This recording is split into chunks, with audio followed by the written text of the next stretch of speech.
This air conditioner company makes its coils entirely of aluminum, which is 5 times more corrosion resistant than coils made of copper and aluminum.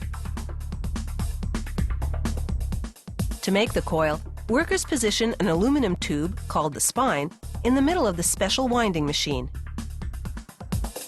Then they feed in an aluminum strip. The machine slits the aluminum strip into thin teeth, called fins.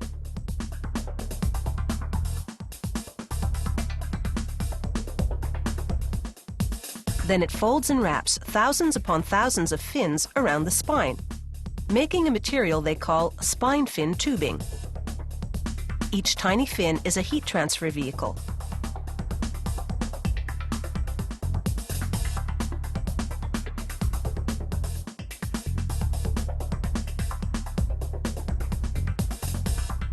Now, to form the coil, they hook the end of the spine fin tubing to an automated winder.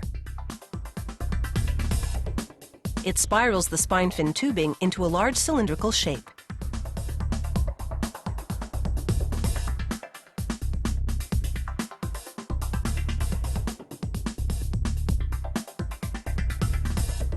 When they finish winding the coil, they cut the end free from the feeder, then apply hot glue to hold everything together.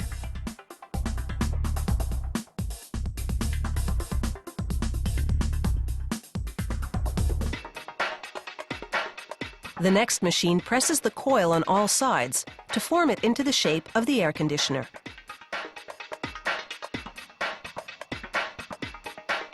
A worker now cuts into the coil and bares a row of tubing. These cuts determine the circuits, the term for the path the refrigerant takes as it flows through the coil. The pipes that feed these circuits are made of copper, but copper doesn't fuse directly to aluminum. So workers must first solder on transition tubes coated with a zinc-aluminum alloy. Then they attach the copper manifolds that distribute the refrigerant to the circuits.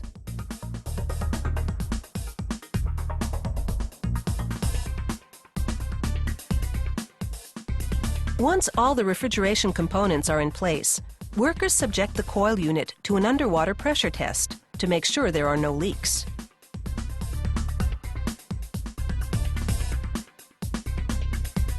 In another department, workers have assembled the air conditioner's compressor.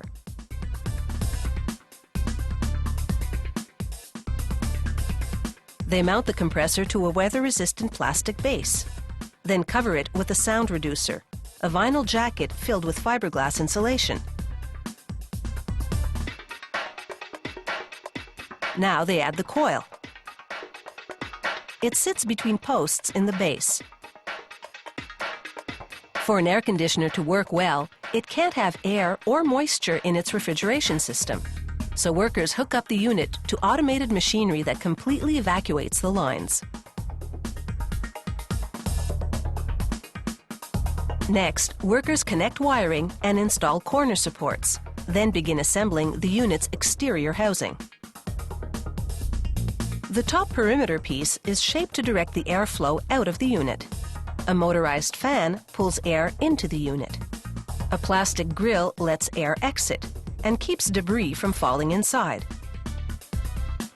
Finally, they seal the refrigerant lines by brazing shut a pair of tubes.